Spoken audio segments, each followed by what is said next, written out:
Hello friends, ఇవాళ French toast ఎలా చేయాలో చూద్దాం ఈ వీడియోలో. ఫస్ట్ 2 ఎగ్స్ తీసుకొని బ్రేక్ చేసి ప్లేట్లో వేసుకుందాం.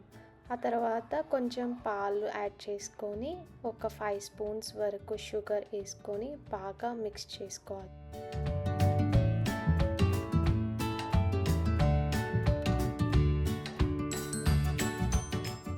పాన్ పెట్టి కొద్దిగా వేడెక్కిన తర్వాత ఒక స్పూన్ ఆయిల్ వేసి మంచిగా స్ప్రెడ్ చేయండి.